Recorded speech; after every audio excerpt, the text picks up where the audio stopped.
Okay, ठीक है। Very good evening to everyone.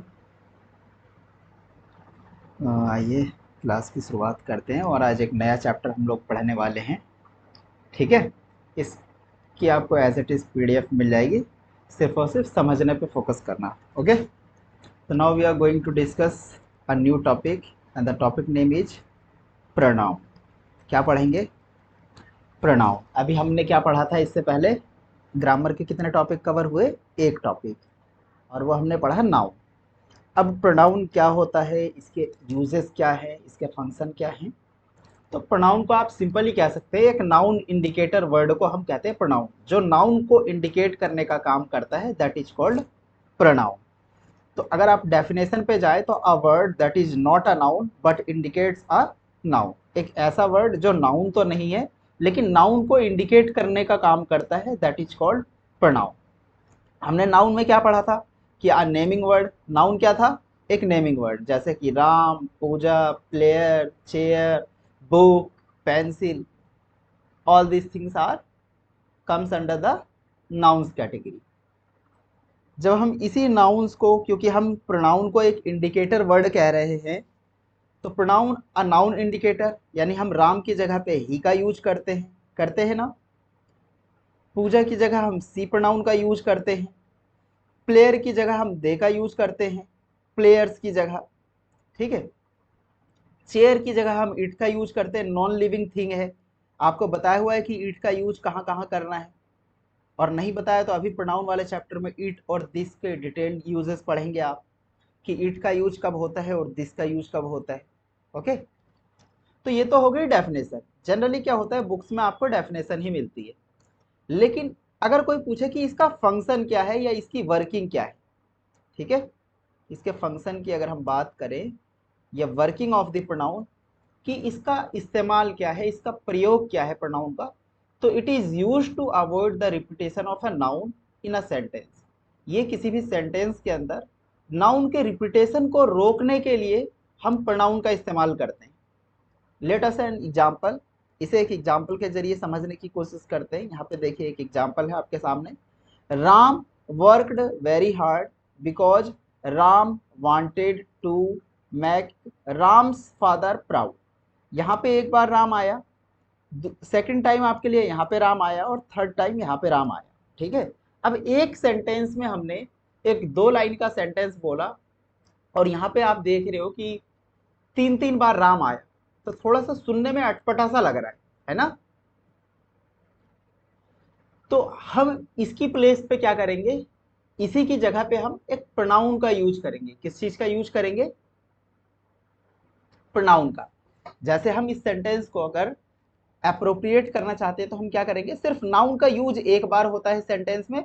अब राम की जगह जब भी हमें यूज करना है तो हम यहाँ पे राम की जगह ही का यूज करेंगे। हम इस सेंटेंस को कह सकते हैं, Ram worked very hard because he, Ram की जगह अब हमने यूज किया ही का। ठीक है। Wanted to make his father proud. तो आप क्या क्या चेंजेस देखे आपने यहाँ पे? यहाँ पे दो तरह के चेंजेस हुए। राम, पहली प्लेस पे हमने राम को एज इट इज रहने दिया, लेकिन जब यहाँ पे हम बात कर रहे थे राम की, तो देखिए ये एक सब्जेक्ट की तरह काम कर रहा है। ठीक है, यहाँ पे सेंटेंस खत्म हो गया, ये एक क्लोज यहाँ से जुड़ना स्टार्ट होता है। ये एक क्लोज है, दूसरा क्लोज यहाँ से स्टार्ट हो रहा है। फिर ये जो राम है, मैंने आपको बताया हुआ है कि नाउन, पोजिशंस ऑफ नाउन के बारे में कुछ इंफॉर्मेशन दी थी मैंने, कि नाउन और प्रोनाउन ये हमारे सेंटेंस का सब्जेक्ट बनने का काम कर सकते हैं। तो अगर वर्ब से पहले आया तो ये सब्जेक्ट है, और वर्ब के बाद आता तो नाउन ऑब्जेक्ट का काम करता है। तो ये यहाँ पे राम सब्जेक्ट का काम कर रहा है, और क्योंकि अब हम बार बार नाउन को रिपीट करना नहीं चाहते, इसलिए हम एक प्रोनाउन का यूज करेंगे। तो राम की जगह जो हम प्रोनाउन का यूज करेंगे दैट इज ही प्रोनाउन, क्योंकि राम एक लड़का है और लड़के के लिए हम ही प्रोनाउन का यूज करते हैं। फिर वांटेड टू मैक, अब यहाँ पे वर्ब है, वांटेड टू मैक के बाद अब हम जो नाउन यहाँ पे आया है, नाउन को तो हम चेंज कर नहीं सकते, लेकिन प्रोनाउन आपको मैंने टेबल्स पढ़ाई क्या कुछ पहले आइडिया दिया है, कुछ नहीं दिया तो अभी हम डिस्कस करेंगे। अब यहाँ पे ये जो नाम की जगह हमने हिज वर्ड का यूज किया है, तो ये हिज भी एक टाइप का प्रोनाउन है। क्या है?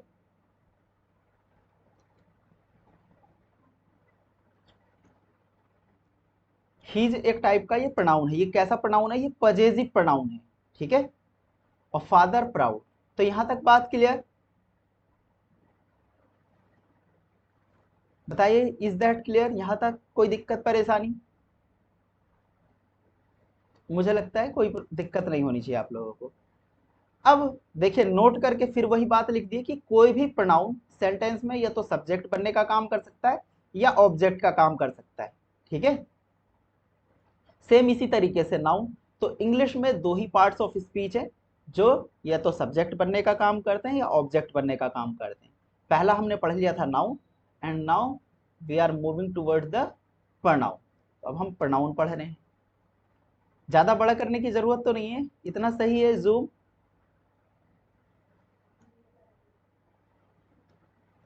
अब देखिए, प्रोनाउन की 8 से 9 कैटेगरीज होती है।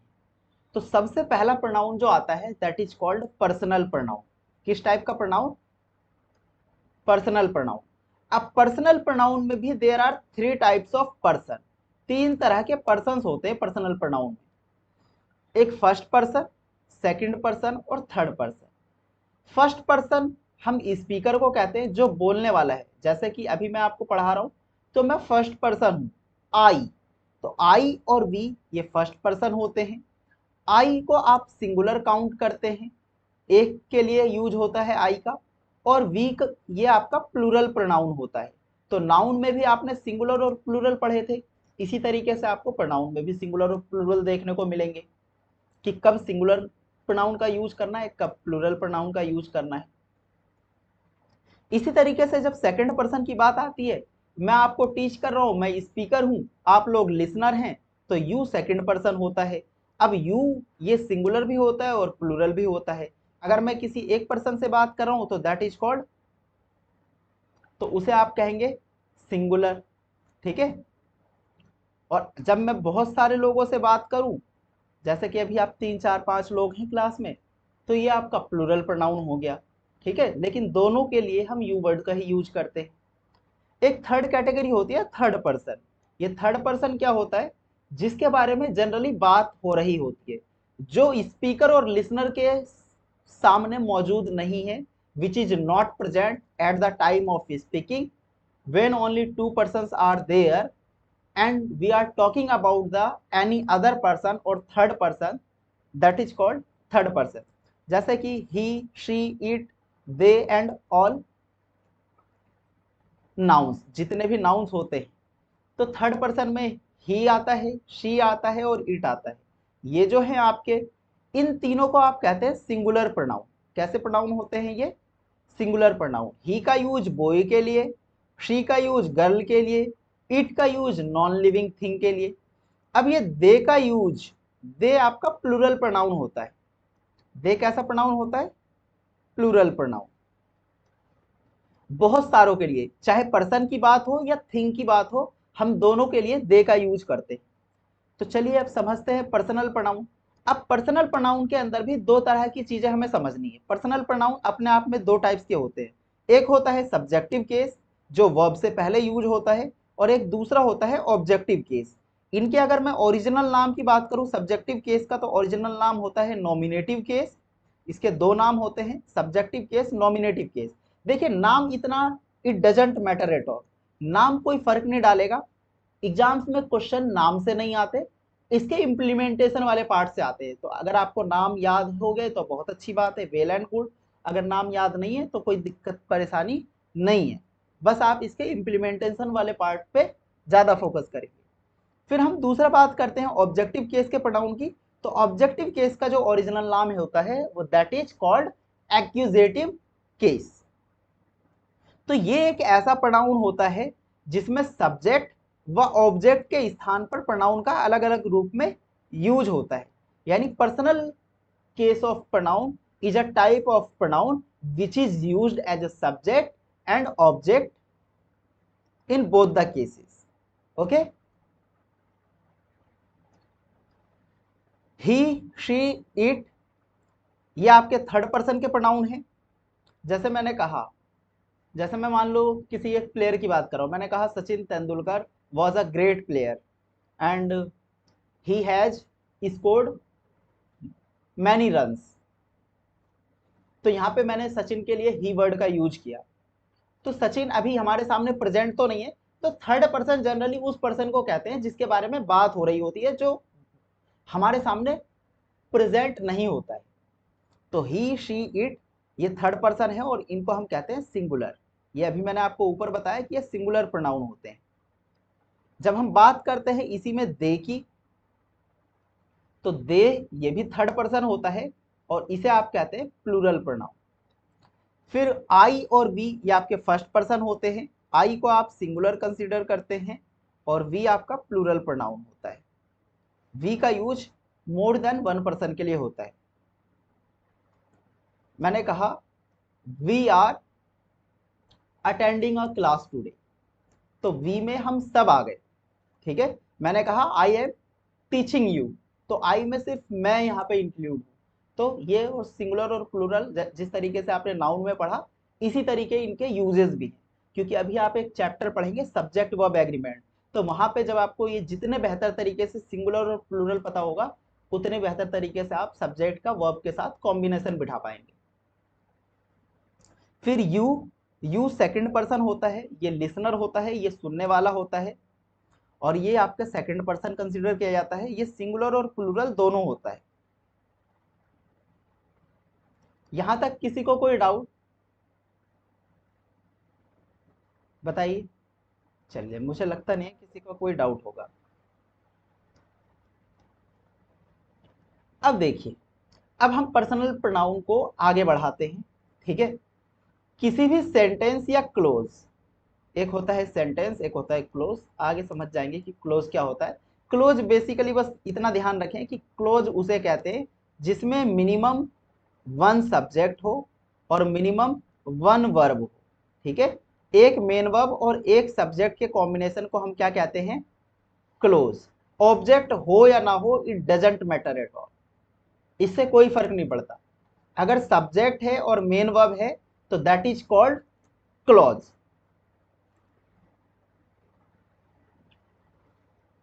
और जब आप सेंटेंस की बात करते हैं तो सेंटेंस जनरली ऑब्जेक्ट भी लेगा अपने साथ। तो ये जो पर्सनल प्रोनाउन है, जब हम पर्सनल प्रोनाउन के सब्जेक्टिव केस की बात करते हैं, तो किसी भी सेंटेंस या क्लोज के सब्जेक्ट के रूप में हमें subjective case of personal pronoun का यूज करना होता है। एज ए सब्जेक्ट की तरह जब हम यूज करेंगे तो हमें कौन से पर्सनल प्रोनाउन के कौन से केस का यूज करना पड़ेगा, subjective case of personal pronoun. अब देखिए, यहां से बड़े शानदार शानदार क्वेश्चन पूछे जाते हैं और पहले लेवल का आपका क्वेश्चन आ रहा है। आपको दिया जाएगा पहला question, me was a good athlete. ठीक है, इस तरीके से आपके एग्जाम में क्वेश्चन आता है। अब देखिए, ये मी जो है ये आपका सब्जेक्ट नहीं होता। ठीक है, तो मी ऑब्जेक्ट है, तो इसको आप करेक्ट करेंगे सेंटेंस को जब इंप्रूव करने के लिए पूछा जाएगा, या इसमें मैं पार्ट बना दूं कि ये ए पार्ट है, ये बी पार्ट है, ये सी पार्ट है और एक एरर, नो एरर, तो आपके ए पार्ट में एरर है। वो एरर क्या है कि मी की जगह पे आप आई का यूज करेंगे। थोड़ा सा मैं कुछ और एडिशनल चीजें पहले बता देता हूँ, शायद यहाँ पर टेबल लिखी नहीं है।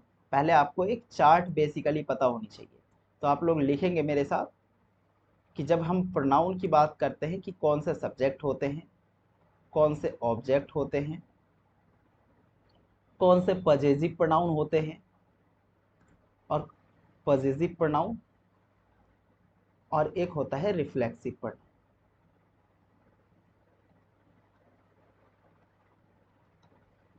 तो देखिए, अगर हम फर्स्ट पर्सन की बात करें, ये आपका पर्सन, तो फर्स्ट पर्सन में एक तो आई आता है और एक वी आता है। अगर मैं आई के ऑब्जेक्ट की बात करूं तो आई का ऑब्जेक्ट होता है मी और वी का ऑब्जेक्ट होता है अस। और अगर मैं पजेसिव प्रोनाउन की बात करूं तो होता है माई और इसका होता है आवर्स। और रिफ्लेक्सिव प्रोनाउन की बात करूं तो आई का होता है माई सेल्फ। क्या होता है, जिस वर्ड के लास्ट में सेल्फ या सेल्व्ज लगता है वो आपका रिफ्लेक्सिव प्रोनाउन या इम्फेटिक प्रोनाउन बनने का काम करते। तो अभी आप प्रोनाउन के बहुत सारे कैटेगरीज के बारे में पढ़ेंगे। अगर सेल्फ लगा है किसी वर्ड के लास्ट में तो ये सिंगुलैरिटी को डिनोट करता है, और अगर सेल्व्ज लग जाए तो वो प्लूरैलिटी को डिनोट करता है। अब आपको पता है कि आई सिंगुलर है तो इसलिए हमने सेल्फ ऐड किया, लेकिन जब हम वी की बात करेंगे तो हम इसके साथ आवर सेल्व्स का यूज करते हैं। क्या यूज करते हैं, आपको पता है ना, आपने नाउन में पढ़ा है कि अगर किसी वर्ड की एंडिंग एफ पे होती है, जब हम उसका प्लूरल बनाते हैं तो उस एफ को किस में चेंज करते थे, वीईएस में। बताई थी इतनी बातें मैंने आप लोगों को। उसके बाद सेकंड पर्सन होता है यू, ये है आपका सेकंड पर्सन। जब हम यू की बात करते हैं तो ये सब्जेक्ट है, और इसका ऑब्जेक्ट, यू का ऑब्जेक्ट भी यू होता है, और इसका पॉसेसिव प्रोनाउन होता है योर्स। और जब हम इसके रिफ्लेक्सिव प्रोनाउन या इम्फेटिक प्रोनाउन की बात करते हैं तो इसके दो चीजें होती हैं, आप योर सेल्फ भी कहते हो और योर सेल्फ भी होता है। तो दोनों चीजें होती हैं। दोनों चीजें क्यों होती हैं, क्योंकि यू एकमात्र ऐसा सब्जेक्ट है जो सिंगुलर की तरह भी काम करता है और प्लूरल की तरह भी काम करता है। तो जब ये सिंगुलर की तरह काम करेगा तो इसका रिफ्लेक्सिव योर सेल्फ होगा, और जब ये प्लूरल की तरह वर्क करेगा तो इसका रिफ्लेक्सिव प्रोनाउन योर सेल्फ होगा। फिर आता है हमारा थर्ड पर्सन। थर्ड पर्सन की बात करते हैं तो थर्ड पर्सन में आपका एक तो ही, शी, इट और दे। ये ऊपर के जो तीन होते हैं ये सिंगुलर होते हैं। ही का ऑब्जेक्टिव केस होता है हिम, और पॉसेसिव केस होता है हिज। शी का होता है हर, और पॉसेसिव प्रोनाउन होता है हर्स। जब आप इट की बात करते हैं तो इट का इट होता है, और इसके पॉसेसिव प्रोनाउन होता है इट्स। ठीक है, और दे का होता है देम, ऑब्जेक्टिव केस, और ये होता है देयर, देयर्स। ठीक है, इट्स, देयर्स, हर्स, यानी इन सब में एस जुड़ता है जब आप पॉसेसिव प्रोनाउन बनाते हैं। और जब इनके रिफ्लेक्सिव प्रोनाउन की बात करें या इम्फेटिक प्रोनाउन की बात करें तो ही ऑब्जेक्ट से बनते हैं बेसिकली। तो यहां पे होगा हिमसेल्फ, इसका होगा हर सेल्फ। तो बेटा ये टेबल जिसको बेहतर तरीके से याद होगी उसके आने वाले कई चैप्टर्स इंप्रूव हो जाएंगे। आपका ये इससे कौन कौन सा चैप्टर कनेक्ट है, voice, active voice, passive voice. इसकी जरूरत, इतनी चीजें पता होने के बाद ये आपको डायरेक्ट तरीके से नरेशन में हेल्प करेगा। ये वाला चैप्टर आपको क्वेश्चन टैग में हेल्प करेगा और प्रोनाउन में हेल्प करेगा। तो आपके 4-5 चैप्टर इस टेबल पर डिपेंड करते हैं। जिसको इस टेबल की जितनी अच्छी नॉलेज होगी वो इन चीजों को उतने बेहतर तरीके से डील कर पाएगा। इट का होता है इट सेल्फ, दे का होता है देम सेल्फ। क्योंकि देम, दे जो है ये प्लूरल होता है इसलिए हम इसके साथ सेल्फ वर्ड का यूज करेंगे, और ये ऊपर के तीनों सिंगुलर होते हैं इसलिए हमने इसके साथ सेल्फ यूज करा। बताइए यहां तक बात क्लियर है सबको, आपने लिख लिया, यहां ये बात लिख ली सबने, नोट्स बनाए इस टेबल के। तो पहला जो क्वेश्चन था आपका, अब क्योंकि सबसे पहले वर्ब से पहले आता है सब्जेक्ट, तो पहले टाइप का जो एरर था आपके क्वेश्चन में वो कुछ इसी प्रकार से था कि आपको क्वेश्चन इसी फॉर्मेट में दिया जाता है, me was a good athlete. तो देखिए ये वॉज है वर्ब, और वर्ब से पहले क्या आता है, किस तरह के प्रोनाउन का यूज करेंगे, सब्जेक्टिव केस या ऑब्जेक्टिव केस, सब्जेक्टिव केस। और हमेशा जो एरर आएगा यहाँ पे दिया होगा objective case. Objective case verb के बाद आता है। मैंने आपको बताया कि ऑब्जेक्ट टू टाइप्स के होते हैं, एक प्रेपोजिशन का ऑब्जेक्ट और एक वर्ब का ऑब्जेक्ट। तो इसलिए वर्ब से पहले कभी भी ऑब्जेक्टिव केस का यूज नहीं हो सकता, तो इसलिए इस पार्ट में ये एरर था। आप मी की जगह, मी का सब्जेक्ट क्या होता है टेबल लिखवाने का, यही फायदा है कि आपको ये एज इट इज पता होना चाहिए कि कौन सा आई का ऑब्जेक्ट क्या होता है, आई का रिफ्लेक्सिव प्रोनाउन क्या होता है, माई का ऑब्जेक्टिव केस क्या होता है। ठीक है, देखिए एक इसमें एक और टेबल भी होती है, ये पजेसिव प्रोनाउन है, इसी तरीके से एक पजेसिव एडजेक्टिव होता है। मैं आपको बताना नहीं चाहता था क्योंकि ये एडजेक्टिव का पार्ट है, लेकिन फिर भी आप यहाँ पे ऐड कर लें। ठीक है, आपने वर्ड सुना है माई, है ना, आई का माई अपने के सेंस में यूज करते हैं। जैसे आपने कहा कि मैंने यह होमवर्क अपने आप किया, I did this homework my self, या मैं अपना होमवर्क करता हूं, आई डू माई होमवर्क। तो माई जो वर्ड है वो एक तो मेरा इसकी मीनिंग होती है, और एक दूसरी जो हिंदी मीनिंग होती है, इन सब की अपनी एक मीनिंग होती है अपना। वी का होता है आवर, यू का होता है योर। तो ये एडजेक्टिव में ज्यादा इंप्लीमेंटेशन आपका काम करेगा। ही का इसी तरीके से हिज होता है, पजेसिव एडजेक्टिव भी हिज और पजेसिव प्रोनाउन भी हिज। जब आप इसकी बात करते हैं तो इसका हर होता है पजेसिव एडजेक्टिव। इट का, इट का आपका होता है, अच्छा सॉरी, ये इट्स यहाँ पे नहीं होगा। ठीक है, ये पजेसिव प्रोनाउन का होता है इट्स, पजेसिव एडजेक्टिव का ये खाली रहता है। दे की जब बात करते हैं तो इसका होता है देयर।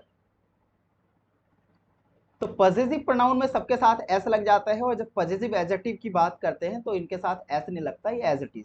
तो ये वाली भी टेबल आपके लिए इतनी ही इक्वली इंपॉर्टेंट है। तो ये 5 जो टेबल्स हैं ये आपको एज इट इज याद होनी चाहिए। ठीक है, आपकी उतनी बेहतर तरीके से परफॉर्मेंस निकल के आएगी चीजों को समझने। तो चलिए आगे स्टार्ट करते हैं।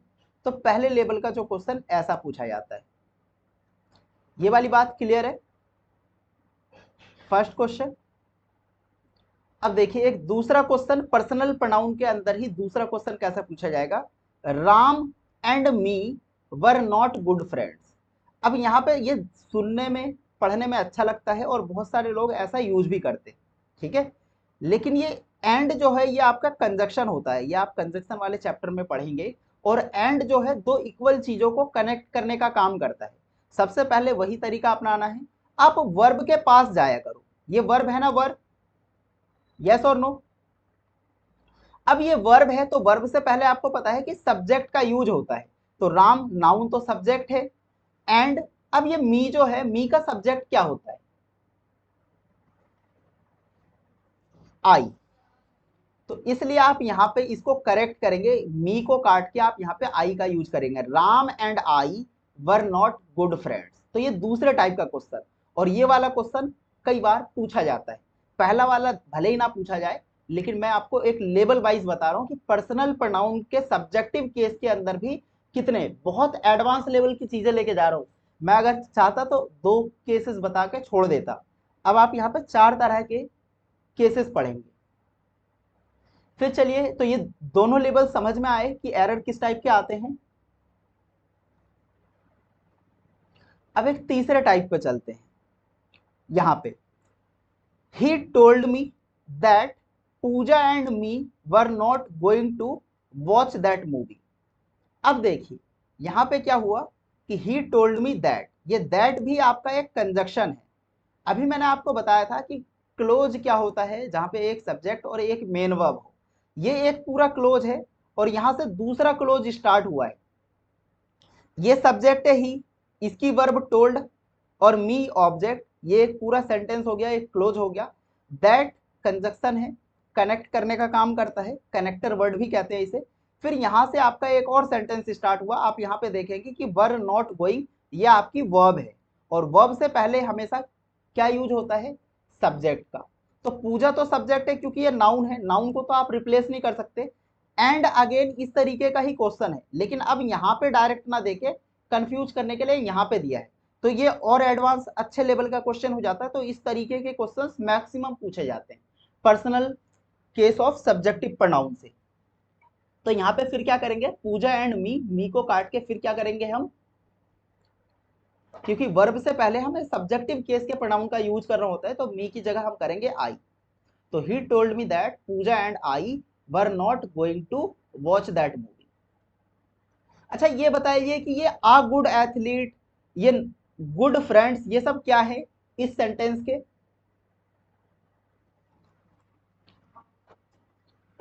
नहीं, ये ऑब्जेक्ट नहीं होते, इन्हें हम कहते हैं कॉम्प्लीमेंट। क्या कहते हैं? ऑब्जेक्ट और कॉम्प्लीमेंट में भी डिफरेंस है। वो डिफरेंस क्या है अभी बताऊं या बाद में बताऊं? चलिए आगे जब आएंगे तो आगे बता दूंगा, ठीक है? अभी इतना स्पेस भी नहीं है और अभी समझने की जरूरत नहीं है फिलहाल, क्योंकि आपके इन दो चीजों से ही ये क्वेश्चन सॉल्व हो रहा है। तो यहां तक थर्ड लेवल तक सबको clear?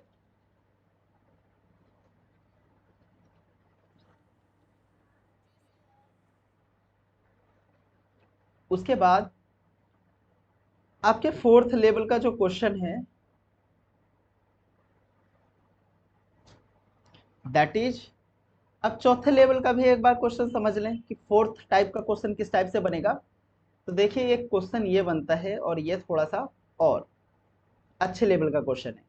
There are Pooja and me who are not doing the work.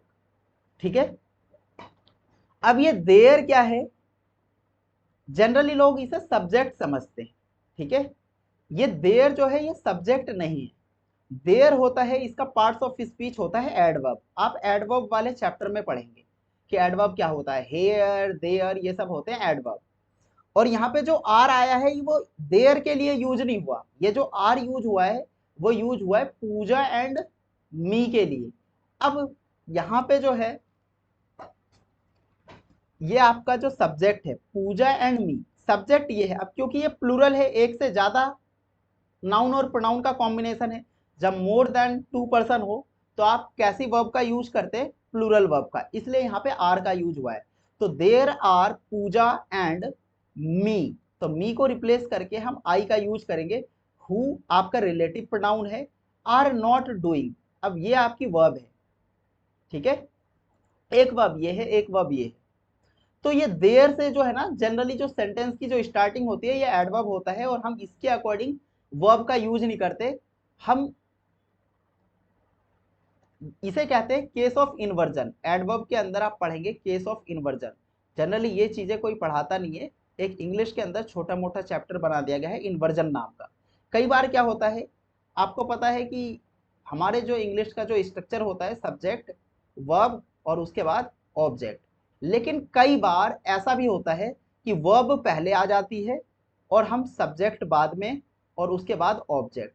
तो ये जो कॉम्बिनेशन आप देख रहे हैं वो इसी तरीके का है कि यहाँ पे पहले वर्ब आई है, फिर उसके बाद सब्जेक्ट आया है और उसके बाद ऑब्जेक्ट का यूज किया गया है। जैसे मैं इसको एक छोटे से एग्जांपल से समझाने की कोशिश करता हूँ, एक छोटे से एग्जांपल से समझो ताकि आपको बेहतर तरीके से समझ में आ पाए।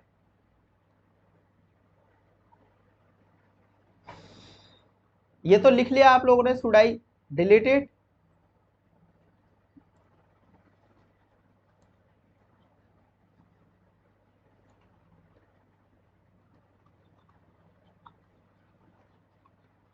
चलिए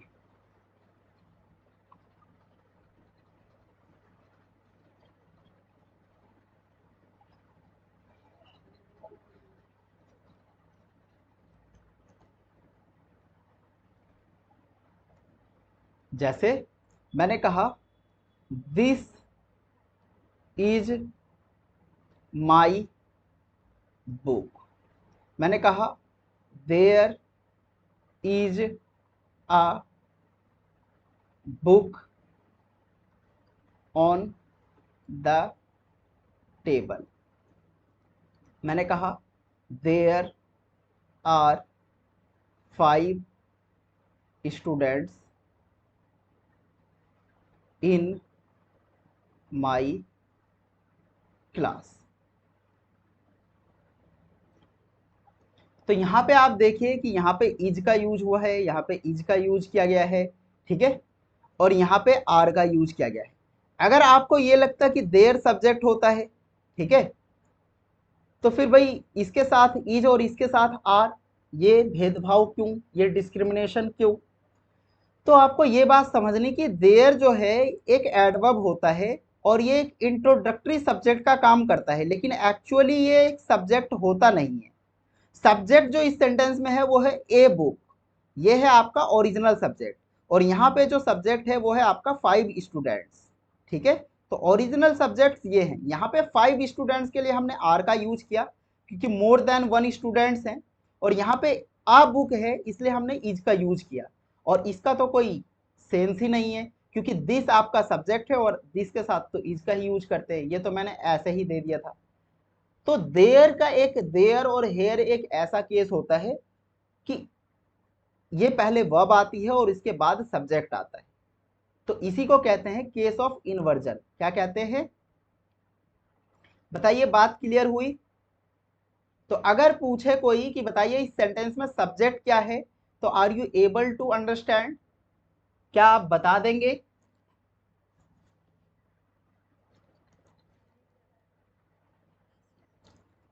तो ये चीजें हैं जो समझने वाली हैं कि भाई कि देयर जो है आपका सब्जेक्ट नहीं होता, इसे एज ए इंट्रोडक्टरी सब्जेक्ट के तौर पे यूज किया जाता है, लेकिन जब हम इसके पार्ट्स ऑफ स्पीच की बात करते हैं तो ये एक एडवर्ब है, और एडवर्ब का यूज आप सेंटेंस के स्टार्टिंग में भी कर सकते हैं और एंडिंग में भी कर सकते हैं। ओके, जनरली मैंने कहा हेयर कम,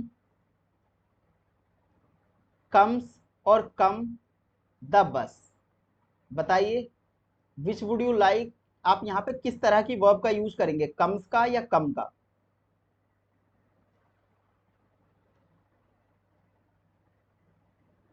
बताइए, और सब्जेक्ट क्या है आपके इस सेंटेंस में?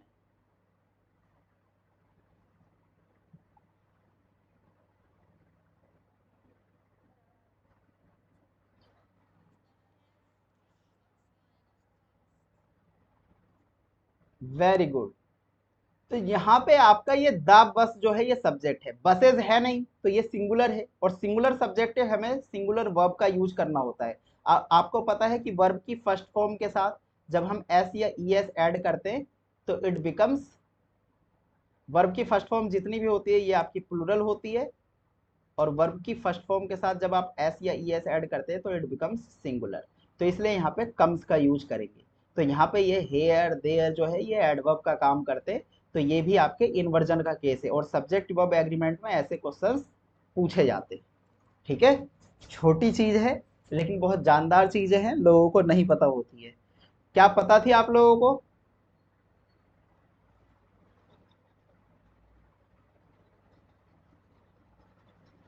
तो ये, तो मुझे लगता है कि फोर्थ लेवल का भी क्वेश्चन आप लोगों का अब क्लियर हो जाना चाहिए कि ऐसा क्यों हुआ वहां पे। Are you getting my point? Got it? तो ये पर्सनल प्रोनाउन के इस तरीके से 4 केसेस बनते हैं। तो पर्सनल प्रोनाउन के सब्जेक्टिव केस का हमने मामला रफा दफा कर दिया है। ठीक है, समझ लिया है चीजों को। तो आपको इसका ध्यान देना है खास तौर पे कि आपके किस किस तरीके से क्वेश्चंस बन सकते हैं आपके एग्जाम में। अब देखिए, एक बात और बताता हूँ, अभी रिलेटिव प्रोनाउन मैं आगे पढ़ाऊंगा, और रिलेटिव प्रोनाउन अपने आप में बहुत खूबसूरत कॉन्सेप्ट है।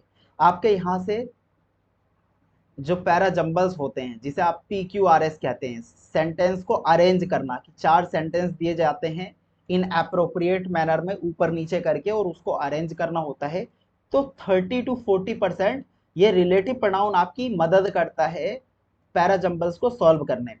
यहाँ पे ये जो हु वर्ड है, मैंने आपको हु वर्ड की शायद अगर थोड़ी बहुत स्टोरी बताई हुई हो, तो हु का use as a relative pronoun किया जाता है, और हु जो है ये पर्सन को डिनोट करता है। किसको डिनोट करता है? पर्सन को। अब आपको ये देखना है कि हु से पहले एक नाउन दिया गया होगा या एक प्रोनाउन दिया गया होगा। तो आप देख रहे हैं कि यहाँ पे मी दिया गया है और पूजा दिया गया है, नाउन भी दिया गया है, प्रोनाउन भी दिया गया है, यस और नो, है ना? तो ऐसे केस में आपका पूजा एंड मी, तो ये किस टाइप का प्रोनाउन हो गया, सिंगुलर या प्लूरल? ये आपका हुआ प्लूरल प्रोनाउन। एक से ज्यादा लोग हो गए तो प्लूरल हो गए ना, तो प्लूरल हो गए, तो इसलिए यहाँ पे आर वर्ब का यूज हुआ है। अगर यहाँ पे सिर्फ पूजा होता तो हम यहाँ पे इज का यूज करते, तो that is called relative pronoun concept. तो बड़ा प्यारा कॉन्सेप्ट होता है, और इसी के बेसिस पे जब आप 4 सेंटेंस दिए रहते हैं तो वो कहीं ना कहीं आप मैक्सिमम टाइम देखेंगे कि 10 में से 4 सेंटेंस जो है वो रिलेटिव प्रोनाउन के कॉन्सेप्ट पे पूछे जाते हैं। तो अगर आप ये वाली बातें समझ जाते हैं तो काफी हद तक आप सेंटेंस रीअरेंजमेंट को भी बनाना सीख जाएंगे। तो चलिए अभी आगे पढ़ेंगे, बड़े डिटेल में पढ़ेंगे। इस सिर्फ रिलेटिव प्रोनाउन को ही समझाने के लिए मैं आपके 40 मिनट्स का टाइम लूँगा, तो ये अलग से ही पढ़ेंगे रिलेटिव प्रोनाउन, अभी इसमें मत उलझो। तो ये आपके हमने पढ़ा पर्सनल प्रोनाउन के सब्जेक्टिव केस के बारे में।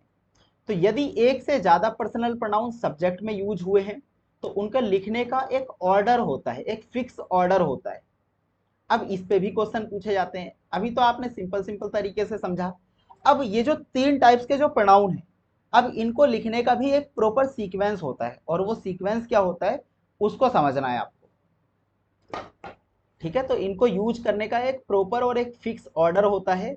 अगर देखिए बेटा, आपका सब्जेक्ट, आपका सेंटेंस अगर पॉजिटिव है, अगर आपका स्टेटमेंट, आपका सेंटेंस पॉजिटिव है, तो आपके जो प्रोनाउन है वो इस फॉर्म में लिखे जाते हैं। सबसे पहले सेकंड पर्सन को लिखेंगे, उसके बाद थर्ड पर्सन को लिखेंगे, और सबसे लास्ट में फर्स्ट पर्सन को लिखेंगे।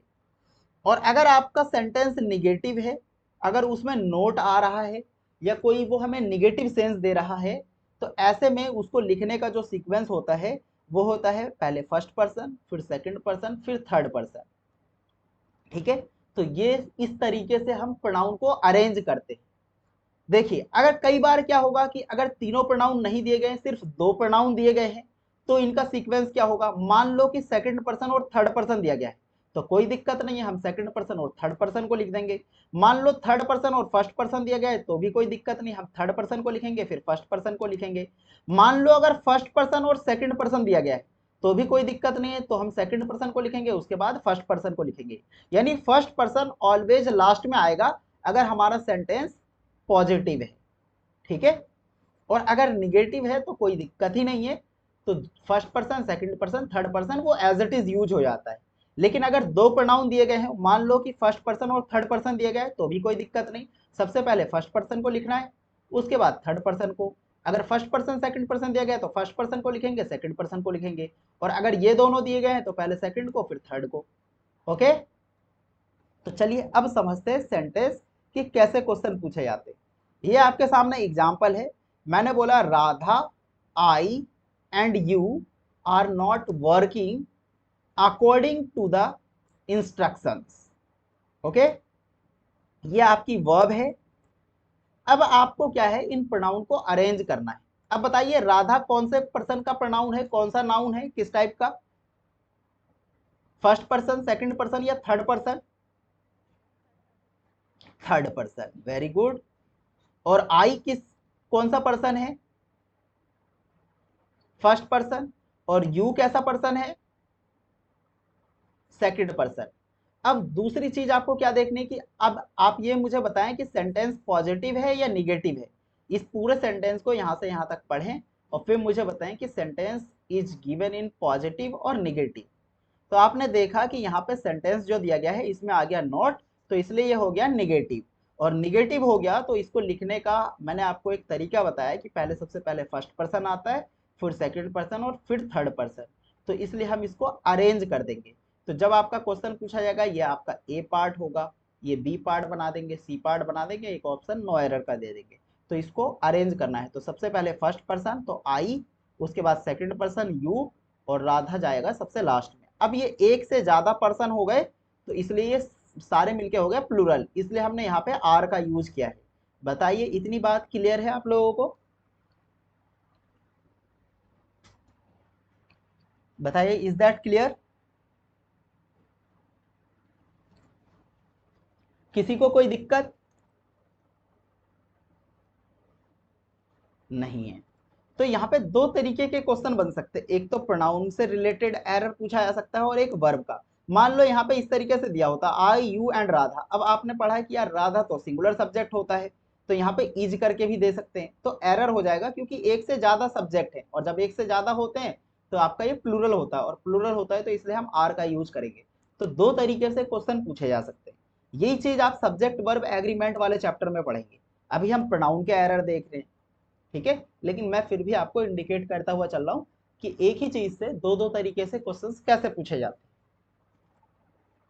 अब दूसरे टाइप का क्वेश्चन, मैंने बोला Radha and you are not doing well.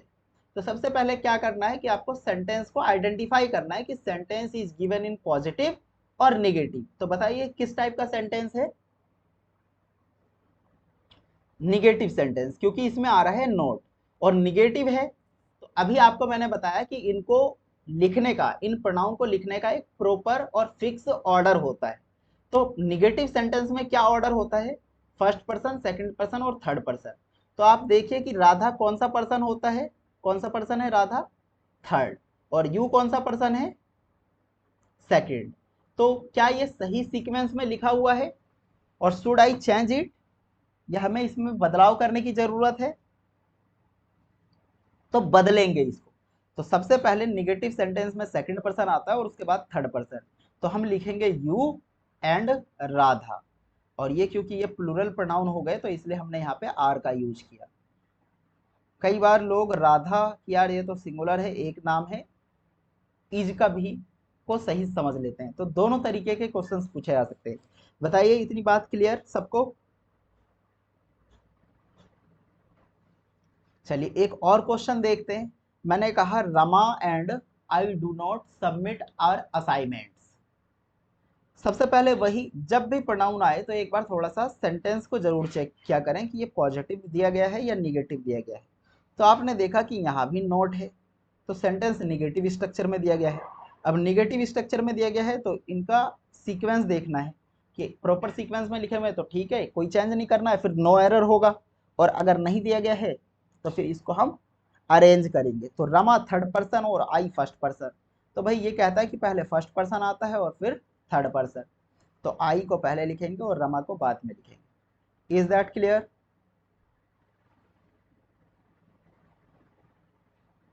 यहां तक किसी को कोई दिक्कत परेशानी?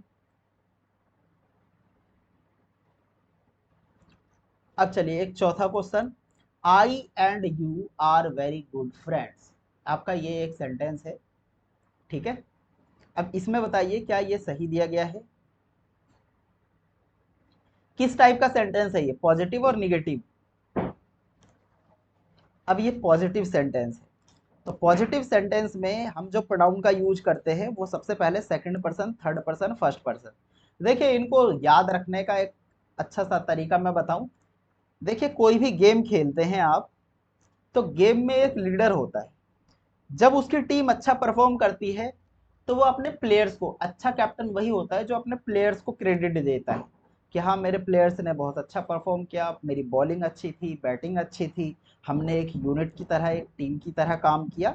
और वो अपनी तारीफ, अपनी प्रेज जो है बाद में करता है, ठीक है। अगर मैं अच्छा पढ़ा रहा हूँ तो उसके पीछे आप लोग हैं कि आप लोग बेहतर तरीके से सुन रहे हैं मुझे, इसलिए आपको चीजें समझ में आ रही है। तो the credit goes to you all, कि क्रेडिट जो है वो आप लोगों को जाता है। अब मैं कितना भी अच्छा पढ़ाऊँ, अगर मेरी क्लास में शोर शराबा होगा, आपस में बात करेंगे, तो समझा ही नहीं पाऊंगा मैं। तो ये अच्छे इंसान की खास बात होती है। तो जब टीम अच्छा परफॉर्म करती है तो लीडर जो फर्स्ट पर्सन होता है, जो टीम का कैप्टन होता है, वो अपने आप को सबसे लास्ट में रखता है। और जब उसकी टीम निगेटिव परफॉर्म करती है, अच्छी तरीके से परफॉर्म नहीं करती, तो एक अच्छा लीडर, एक अच्छा कैप्टन वही होता है जो कहता है कि हाँ भाई ये जो गेम है मेरी वजह से हारे। तो फर्स्ट पर्सन ऐसे में वो सारा अपने आप को ब्लेम करता है, उसके बाद अपनी टीम को ब्लेम करता है, ठीक है। जब आप अपने, जैसे अभी एलिजा है, बीएड चल रही है, तो हो सकता है कि आप टीम लीडर बने, आपको मॉनिटर बनाया जाए, ठीक है, टीचिंग प्रैक्टिस का। तो वहां पे सारा इनिशिएटिव जो है, अगर आपकी टीम अच्छा परफॉर्म नहीं करेगी तो जवाबदेही, रेस्पॉन्सिबिलिटी जो है वो आपकी होगी। जो आपके कोऑर्डिनेटर होंगे, जो इंचार्ज होंगे, वो आपको सुनाएंगे। बाकी स्टूडेंट से इतना लेना देना नहीं होगा। आपको रोल क्या कहते हैं, उनकी अटेंडेंस, उनकी कॉपीज वगैरह चेक करवाना, वो भी लगभग आपकी जिम्मेदारी होगी। आपका डायरेक्ट कन्वर्सेशन होगा कोऑर्डिनेटर से। बाकी टीम के मेंबर भी मिल सकते हैं, लेकिन पहले वो आपको इन्फॉर्म करेंगे। तो इस तरीके से आप चीज़ों को समझ सकते हैं। तो यहाँ पे आपका पॉजिटिव सेंटेंस था, और पॉजिटिव सेंटेंस में सबसे पहले टीम मेंबर्स प्लेयर्स आते हैं, तो प्लेयर्स सेकंड पर्सन, और आई जो कैप्टन है, जो फर्स्ट पर्सन, वो अपने आप को बाद में क्रेडिट देता है। तो इस तरीके से आपके क्वेश्चंस पूछे जाते हैं। बताइए, ये समझ में आ गया? अभी सिर्फ और सिर्फ आप पहले टाइप्स का प्रोनाउन पढ़ रहे हैं, पर्सनल प्रोनाउन। और पर्सनल प्रोनाउन में अभी तक हमने सिर्फ सब्जेक्टिव केस की बात की, अभी ऑब्जेक्टिव केस पे हम नहीं आए हैं। तो मुझे लगता है यहाँ तक सबको क्लियर है, किसी तरह की कोई दिक्कत नहीं है।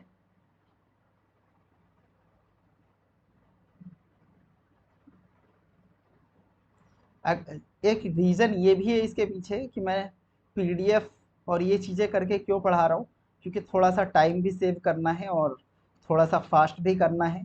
अगर मैं यही चीज़ें लिख के करवाता तो चीज़ें और बेहतर तरीके से समझ में आती, लेकिन शायद इतना कंटेंट कवर नहीं कर पाते। ठीक है। और दूसरा बेनिफिट ये है कि आपको अभी नोट्स नहीं बनाने पड़ रहे, मैं एज इट इज़ इसकी पीडीएफ प्रोवाइड कर दूंगा। तो ज़्यादा कंसंट्रेशन जो है आपका समझने पे होना चाहिए। ओके। अब देखिए, यहाँ से थोड़ी सी और कहानी आगे बढ़ाते हैं। यदि सब्जेक्ट जो है, अगर आपके subjective case of personal pronoun की बात करें, अगर एक से ज़्यादा सब्जेक्ट्स दिए गए हैं और सारे के सारे सब्जेक्ट्स आपके प्लूरल फॉर्म में, तो उनको लिखने का, चाहे आपका सेंटेंस पॉजिटिव हो या निगेटिव हो, उनको लिखने का एक ही फिक्स ऑर्डर है, and that is first person, second person और थर्ड पर्सन। निगेटिव में भी ये और पॉजिटिव में भी ये। तो आपको ये भी चेक करना है कि भाई सिर्फ पर्सन्स चेक नहीं करने हैं कि पर्सन कैसे हैं, पर्सन्स के साथ साथ सिंगुलर और प्लूरल का भी ध्यान देना है। इसलिए मैंने वो टेबल लिखवाई है कि कौन से पर्सन सिंगुलर हैं, कौन से प्लूरल हैं। अभी आपने ऊपर जो पढ़ा, वो इन दोनों का मिला जुला फॉर्म पढ़ रहे थे। जैसे यहाँ देख रहे थे तो राधा सिंगुलर था, बाकी ये आप प्लूरल कह सकते हैं। यहाँ पे आपने देखा राधा सिंगुलर है और यू आपका प्लूरल है, ठीक है, सिंगुलर भी कह सकते हैं। यहाँ पे आपने देखा रमा जो है सिंगुलर है, आई भी सिंगुलर है, दो मिलके प्लूरल का काम कर रहे हैं। लेकिन अब यहाँ पे जो आप देख रहे हैं, यहाँ पे अब एक एग्जाम्पल की तरफ चलते हैं। मैंने कहा you, they and we had worked hard to finish the project on time. तो अभी भी एक केस ऑफ पर्सनल प्रोनाउन ही है। अब पर्सनल प्रोनाउन में ये जो प्रोनाउंस दिए गए हैं, ये सारे के सारे आपके प्लूरल्स हैं। देखिए, यू सिंगुलर और प्लूरल दोनों तरीके से यूज हो सकता है, तो इसको छोड़ दो। दे आपको पता है कि प्लूरल होता है, और वी भी प्लूरल होता है। तो इसलिए क्योंकि सारे के सारे फिर ये आपके प्लूरल प्रोनाउन हो गए, तो ऐसे केस में चाहे सेंटेंस पॉजिटिव हो या निगेटिव हो, इनको लिखने का एक ही तरीका है, फर्स्ट पर्सन, सेकंड पर्सन और थर्ड पर्सन। अभी ऊपर आपने क्या पढ़ा था कि अगर सेंटेंस पॉजिटिव हो और अगर सारे के सारे प्लूरल ना हो, तो उनको लिखने का तरीका आपने पढ़ा था कि सेकंड पर्सन, थर्ड पर्सन और फिर फर्स्ट पर्सन। ये पढ़ा था ना? तो यहाँ पे आपको क्या करेंगे, इस सीक्वेंस में अरेंज करेंगे। तो सबसे पहले वी, क्योंकि फर्स्ट पर्सन होता है तो वी लिखेंगे, उसके बाद यू सेकंड पर्सन यू लिखेंगे, और दे को सबसे लास्ट में लिखेंगे। तो इस तरीके से चाहे सेंटेंस पॉजिटिव होता निगेटिव होता, हम इसी सीक्वेंस में इसको अरेंज करने की कोशिश करते। अब एक दूसरा sentence, you, they and we had not reached there on time. ये आपका नोट आ गया, सेंटेंस निगेटिव है, लेकिन आप प्रोनाउन देखें कि you plural, they plural, we plural. तो इसलिए सेंटेंस पॉजिटिव हो या निगेटिव हो, अगर सारे के सारे आपके प्लूरल प्रोनाउन हैं, तो इनको लिखने का एक ही तरीका होता है, and that is first person, second person और थर्ड पर्सन। फिर हम किसी तरीके का कोई चेंज नहीं करते। बताइए, यहाँ तक बात क्लियर सबको?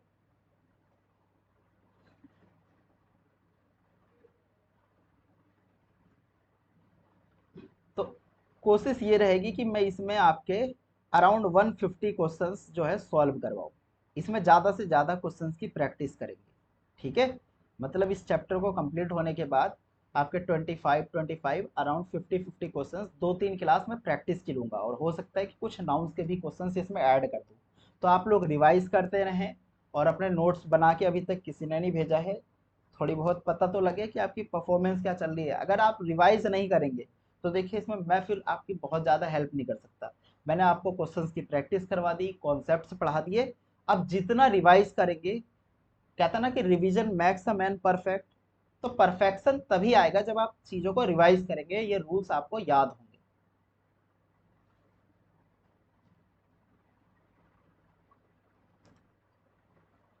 अब आगे बढ़ते हैं थोड़ा सा। देखिए यदि सब्जेक्ट के बाद आपका इज, एम, आर, वॉज, वर, ठीक है, ये वाली वर्ब आए, तो हमेशा एक बात ध्यान रखना, अगर मैं पूछूं कि ये इज, एम, आर, वॉज, वर ये क्या है, किस तरह की वर्ब समझते हैं आप इसे, हेल्पिंग वर्ब या मेन वर्ब, बताइए। हाँ, ये दोनों तरीके से काम करती है, हेल्पिंग वर्ब की तरह भी और मेन वर्ब की तरह भी। जब ये मेन वर्ब की तरह काम करेगी तो फिर इसके बाद जो पार्ट आएगा आप उसे कॉम्प्लीमेंट कहते हैं। अभी मैं ऊपर आपको बता रहा था कि कॉम्प्लीमेंट क्या होता है, वो कॉम्प्लीमेंट क्यों था, ऑब्जेक्ट क्यों नहीं था, अब उस चीज को समझेंगे। और अगर जब ये हेल्पिंग वर्ब की तरह काम करे तो फिर इसके बाद हमेशा ऑब्जेक्ट का यूज होगा। तो चलिए इसको समझाता हूं मैं। तो जब हेल्पिंग वर्ब की तरह काम करेगा ना तो इसके बाद एक मेन वर्ब का आना कंपलसरी है, लेकिन जब ये मेन वर्ब का काम करेंगे तो इसके बाद कोई मेन वर्ब दूसरी वर्ब नहीं आएगी।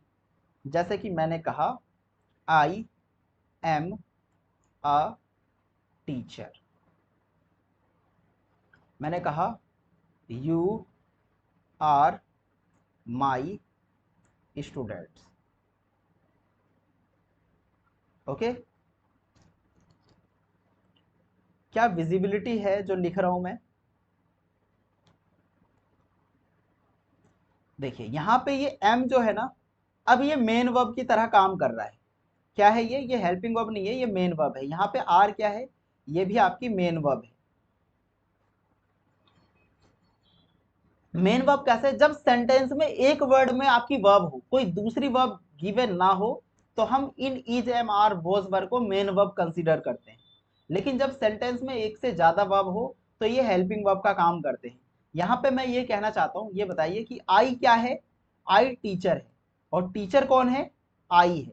यानी ये लिंकिंग वर्ब, इसको हम मेन वर्ब के साथ साथ लिंकिंग वर्ब भी कहते हैं। क्या कहते हैं, ये आप वर्ब वाले चैप्टर में पढ़ेंगे। ये लिंक करने का काम कर रहा है। क्या करने का काम कर रहा है, सब्जेक्ट को और ये कॉम्प्लीमेंट को, इसलिए इसे कॉम्प्लीमेंट कहते हैं क्योंकि ये लिंक कर देता है दो चीजों को। मैंने कहा यू कौन है, माई स्टूडेंट्स कौन है, यू। तो ये लिंकिंग वर्ब का काम कर रहा है, इसको मेन वर्ब भी कहते हैं, और मेन वर्ब के अंदर भी ये लिंकिंग वर्ब की तरह काम कर रहे हैं। लेकिन एक सेंटेंस मैंने बोला आई एम टीचिंग यू, ठीक है। अब यहाँ पे देखिए, यहाँ पे दो वर्ब है, कितनी वर्ब है, दो। तो जब आपकी दो वर्ब हो, एम और टीचिंग, तो यहाँ पे ये एम जो है ये हेल्पिंग वर्ब है और टीचिंग जो है ये मेन वर्ब है। अब आप इसको लिंक नहीं कर सकते। आई कौन है, आई क्या कर रहा है, मैंने कहा ही ड्राइव्स अ कार, ठीक है। यहाँ पे ही आप लिंक कर पा रहे हैं क्या इस चीज को, ही और कार को, ही कार है और कार ही है, कह सकते हैं ऐसा, नहीं कह सकते, क्योंकि ये एक मेन वर्ब की तरह काम कर रही है। तो इज एम आर जब सेंटेंस में एक वर्ड में वर्ब हो, सिर्फ is am are was verb हो, तो आप इसे मेन वर्ब कहते हैं, फिर ये हेल्पिंग वर्ब का काम नहीं करती है। इसे आप, इसी का दूसरा नाम होता है लिंकिंग वर्ब, क्योंकि ये कॉम्प्लीमेंट और सब्जेक्ट के बीच में लिंक दिखाने का काम करती है, यानी ये एक दूसरे के इक्विवेलेंट होते हैं। यहाँ पे ही और कार को हम इक्वल नहीं कह सकते, लेकिन इस सेंटेंस में हम आई और टीचर को इक्वल कह सकते हैं कि टीचर कौन है, आई है, और आई ही क्या है, टीचर है। Are you getting my point? देखिए ये ड्राइव जो है ये अपने आप में मेन वर्ब है, इसको एक्शन वर्ब कहते हैं। यहाँ पे एक्शन हो रहा है, यहाँ पे किसी तरीके का एक्शन नहीं हो रहा। क्या कोई काम हो रहा है क्या इस सेंटेंस में, बताइए, इन सेंटेंस में कोई काम हो रहा है? ड्राइव की तीन फॉर्म होती है, ड्राइव, ड्रॉप, ड्राइव इन। तो जिसकी तीन फॉर्म होती है, ये मेन वर्ब है प्योरली, तो इसलिए आप इसको लिंक नहीं कर सकते। तो ये जो ए कार है ये आपका ऑब्जेक्ट है, और यहाँ पे अ टीचर जो है ये आपका कॉम्प्लीमेंट है। क्या है? तो कॉम्प्लीमेंट और ऑब्जेक्ट में ये डिफरेंस होता है कि जब आपके एक्शन की तरह वर्ब काम करे तो उसे आप ऑब्जेक्ट कहते हैं, वर्ब के बाद वाले पार्ट को, और जब ये एक्शन ना दिखाने का काम करे, ये सब्जेक्ट और वर्ब के बाद वाले पार्ट को लिंक करे, तो दैट इज कॉल्ड कॉम्प्लीमेंट। और हिंदी में इसको क्या कहा जाता है? पूरक। देखिए इस तरह के दो वर्ड होते हैं, आपके स्पेलिंग्स में पूछे जा सकते हैं। एक वर्ब, एक होता है कॉम्प्लीमेंट, और एक और इसी तरीके का वर्ड होता है कॉम्प्लीमेंट। ठीक है, तो इन दो वर्ड्स की भी थोड़ी सी वो समझ लो कि स्पेलिंग्स में या सैनोनियम्स एंटोनियम्स कई बार ऐसी चीजें पूछ ली जाए तो आपको समझ में आना चाहिए। तो एक वर्ड होता है कॉम्प्लीमेंट, LEMENT। अगर मैं इस वर्ड के पार्ट्स ऑफ स्पीच की बात करूं तो बताइए ये वर्ड क्या है? नाउन, प्रोनाउन, वर्ब, एडवर्ब, बताइए जरा।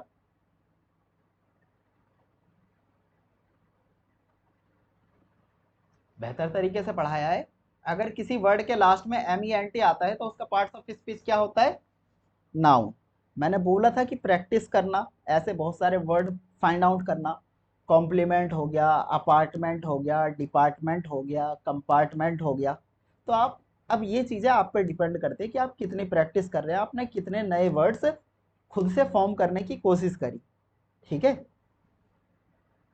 तो ये, और आपको पता है कि वर्ब के बाद जो ऑब्जेक्ट बनता है वो एक नाउन ऑब्जेक्ट बनने का काम करता है। आप किसी भी सेंटेंस में देखिए कि वर्ब के बाद, जैसे मैंने बोला ये I am a, he drives a car, मैंने एक सेंटेंस लिखा था, आ कार ऑब्जेक्ट है। मैंने आपको ये भी बताया हुआ है। अब आर्टिकल वाले चैप्टर में बताऊंगा कि कार से पहले ए आया तो, हालांकि ये चीजें बताई हुई हैं कि नाउन से पहले एडजेक्टिव आ सकता है या आर्टिकल आ सकता है। एक इसी तरीके की वर्ब होती है, इसकी हिंदी मीनिंग होती है पूरक। एक इसी तरीके का वर्ड होता है कॉम्प्लीमेंट, एल के बाद आई और MENT, कॉम्प्लीमेंट। ये वाला कॉम्प्लीमेंट होता है तारीफ, प्रेज। जब आप किसी की तारीफ करते हैं, जैसे कि कहते हैं ना आपने बहुत अच्छा काम किया तो यार इसने मुझे बड़ा कॉम्प्लीमेंट दिया। तो जब आप किसी की तारीफ करते हैं, ठीक है, जब किसी को शाबाशी देते हैं, तो ये कॉम्प्लीमेंट और कॉम्प्लीमेंट दोनों के स्पेलिंग में डिफरेंस है। इस कॉम्प्लीमेंट का मतलब होता है प्रेज, तारीफ, प्रशंसा करना, और इस कॉम्प्लीमेंट का मतलब होता है पूरा।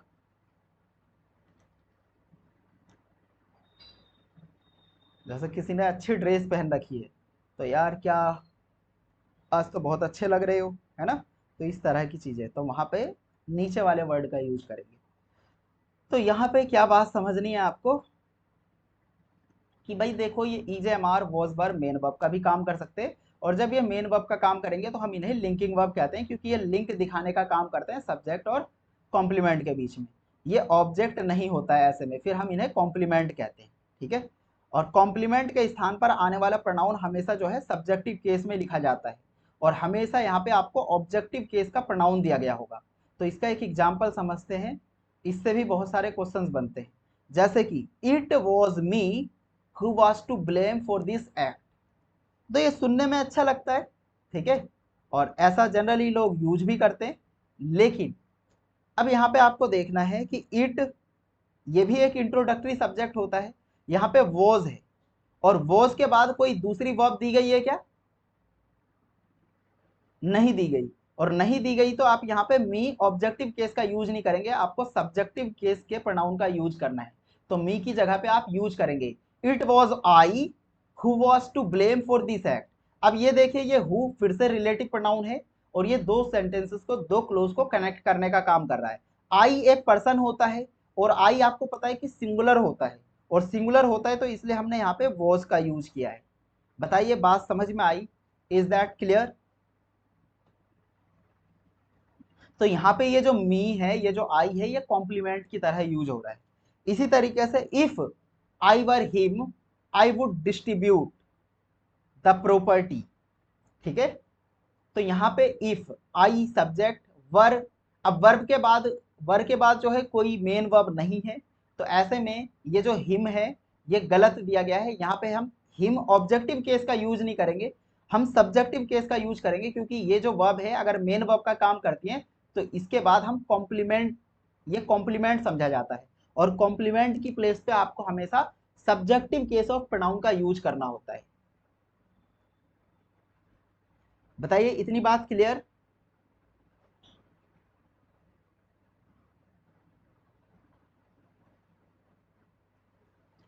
If we were them we would definitely win the match. यहां पे देखिए, इफ वी वर, ये वर है, वर के बाद कोई दूसरी वर्ब नहीं है, ये जो वुड है ये इस वी के लिए आया है, तो आपको ये इसका है, यहाँ पे ये जो वुड आया है ये आई का है, आपको इस पार्ट को रिलेट करना है, ठीक है। तो ये जो यहाँ पे ये एक क्लोज है, ये एक क्लोज है, जब कॉमा लग जाता है तो ये दो अलग अलग क्लोजेस हैं, या तो किसी कंजक्शन से जोड़ देते हैं या आप कॉमा का भी यूज करते करते क्लोज की जगह, कंजक्शन की जगह, दो सेंटेंसेस को कनेक्ट करने के लिए। तो यहाँ पे if we were them, them objective case है, और आपको पता है कि जब ये मेन वर्ब का काम करता है तो हम ऑब्जेक्टिव केस का यूज ना करके हम सब्जेक्टिव केस का यूज करते हैं। तो देम का सब्जेक्टिव केस क्या होता है? दे। तो if we were there we would definitely win the match. तो ये है आपकी पूरी कहानी। तो आज के लिए इतना ही रहने देते हैं, ठीक है। बहुत ज़्यादा एनर्जी नहीं लगा पा रहा, पता नहीं क्या दिक्कत हुई है। तबीयत सही हो जाती है लेकिन सर में आजकल दर्द बहुत ज़्यादा हो रहा है। फीवर भी नहीं है, वो भी नहीं है। अब मुझे लगता है कि टेस्ट डॉक्टर से बोला है, अब टेस्ट वेस्ट करवाना पड़ेगा तो पता लगेगा। लास्ट 1 वीक से दवाई ले रहा हूँ। पहले दिन फीवर था, फीवर पहले दिन ही ठीक हो गया था, थोड़ा बहुत कोल्ड एंड कफ था, वो भी चीज़ें नॉर्मल है, लेकिन एक बहुत ज़्यादा टायर्डनेस लग रही है, बहुत ज़्यादा थकान लग रही है, बहुत ज़्यादा वीकनेस लग रही है। हाँ, आई, मुझे भी शायद ऐसा ही कुछ वो लग रहा है कि आई, जब सिर में ज़्यादा दर्द होता है तो शायद एक आई की प्रॉब्लम होती है। कल मैं बात भी कर रहा था अपने फ्रेंड से, उसने भी बोला कि मेरे साथ भी वही प्रॉब्लम थी कि जब सर में ज़्यादा दर्द हो तो एक बार, हालांकि एक दो बार, आज से 4-5 महीने पहले एक बार करवाया था, डॉक्टर ने कुछ बताया तो नहीं था, बाकायदा चेक किया था लेंस वेंस के साथ, सारी चीज़ें तो नॉर्मल थी, लेकिन फिर भी एक बार दिखाना पड़ेगा। तो चलिए आज के लिए इतना ही। आप सब्जेक्टिव केस को समझे, उसके आगे की कहानी ऑब्जेक्टिव केस कैसे यूज होता है पर्सनल प्रोनाउन का, वो आगे पढ़ेंगे। तो अभी आपको 9 टाइप्स के प्रोनाउन पढ़ने हैं। कितने टाइप्स के? 9 टाइप्स के। और अभी आपने सिर्फ पहला टाइप पढ़ा है पर्सनल प्रोनाउन, और इसका भी सिर्फ एक पार्ट पढ़ा है सब्जेक्टिव केस। अभी इसका ऑब्जेक्टिव केस बाकी है, तो ये भी चैप्टर लेंदी रहेगा, ठीक है। तो इन चीज़ों की बेहतर तरीके से प्रैक्टिस करें, कॉन्सेप्ट क्लियर कर ले, चीज़ें जब क्वेश्चंस आएंगी तो चीज़ें आप सॉल्व कर पाओगे। इट विल बी बेटर कि आप चीज़ों को ज़्यादा से ज़्यादा रिवाइज करें, ठीक है। जीएस वीएस पढ़ाई जाए क्या आप लोगों को? मैं एक इनिशिएटिव, क्योंकि 14 सितंबर को शायद हिंदी दिवस होता है, तो उसके ओकेजन में, क्योंकि मुझे थोड़ा सा अपना यूट्यूब चैनल भी ग्रो करना है, और बहुत सारे स्टूडेंट्स जो D triple S S B वगैरह के या ऐसे हैं जो यूपीएससी वगैरह के, मैं चाहता हूँ कि कुछ लाइव क्लासेस, मैं एक्चुअली चाहता हूँ कि यूट्यूब पे लाइव क्लासेस प्रोवाइड करूँ, लाइव पढ़ाना पसंद करता हूँ मैं। तो वो एक इनिशिएटिव, तो जो भी D triple S S B के स्टूडेंट्स हैं या ऐसे जो जीएस पढ़ना चाहते हैं, उनको आप लोग जोड़ें, और एक ग्रुप बना दूंगा मैं। तो वो भी एक मुहिम स्टार्ट करेंगे, और बाकी आप लोगों की तो इंग्लिश चल ही रही है, और धीरे धीरे करके वोकैब की भी नहीं होगा तो क्लासेस, आपकी यहाँ भी वोकैब की क्लासेस चलेंगी, लेकिन मुझे लगता है कि 10 या 15-20 मिनट्स जो है डेली वोकैब्स भी आपकी प्रैक्टिस करवाई जाए। कैसा रहेगा ये दोनों जो इनिशिएटिव, इसके बारे में जो सोच रहा हूँ मैं, कि वोकैब्स, देखिए एक्चुअली क्या है ना कि मेरे पास बर्डन ज़्यादा है। आप देखिए कि मैं पढ़ा रहा हूँ 4-5 स्टूडेंट से, फर्स्ट डे से लेके आज तक सारी चीज़ें मैंने ही डील करी।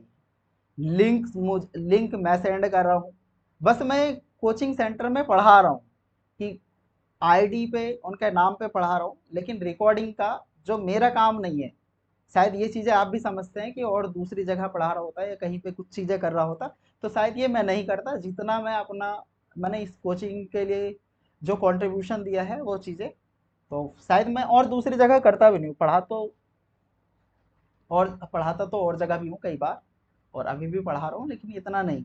तो चीज़ें थोड़ा सा अपने हैंड पे, कभी कभी नेटवर्क इशू और ये चीज़ें तो नहीं हो पाता है। तो और बाकी क्लासेस हैं तो कोशिश क्या करें कि आपने ये दिया है तो लाइव क्लासेस लेने की कोशिश करें, क्योंकि देखिए फिर अब रिकॉर्ड किया, फिर इसमें मुझे 1 घंटा अलग से वेस्ट वो करना पड़ेगा। वीडियो अपलोड करो, फिर एडिट करो, फिर उसके लिए थंबनेल बनाओ। तो लाइव मैं इसलिए लेना चाहता हूँ कि वहाँ पे इतनी झंझटबाजी है नहीं, लेकिन उसके लिए स्टूडेंट्स होना चाहिए। टाइम से एक फिक्स कर लेंगे, पहले कुछ स्टूडेंट्स तो हों जो लाइव पढ़ना चाहते हों, फ्री, कोई चार्ज नहीं होगा, जो यूट्यूब पे जो सेशन लूँगा, जैसे और टीचर्स पढ़ाते हैं उसी तरीके से, लेकिन लाइव। और वो क्लासेस आपकी एज इट इज़ फिर रिकॉर्डेड फॉर्म में भी अवेलेबल रहेंगी। यानी वहाँ एक तो मेरी मेहनत बच जाएगी, और आपको बेटर कंटेंट भी मिल पाएगा, और दोनों का फ़ायदा हो पाएगा। तो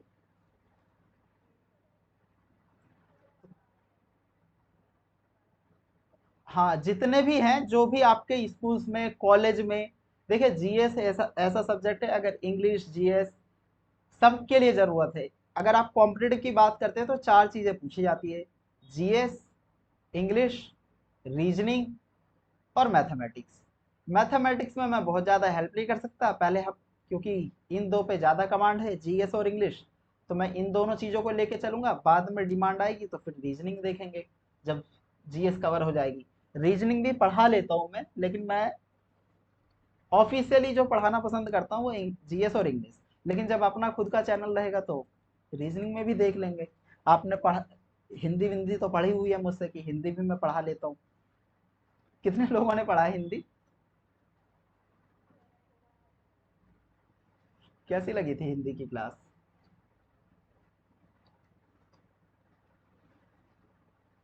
तो सारी चीज़ें हैं कि मुझे खुद ही वो करनी होती हैं, तो इतना टाइम मिल नहीं पाता, इसलिए। चलिए ठीक है, फिर मिलते हैं इंशाल्लाह।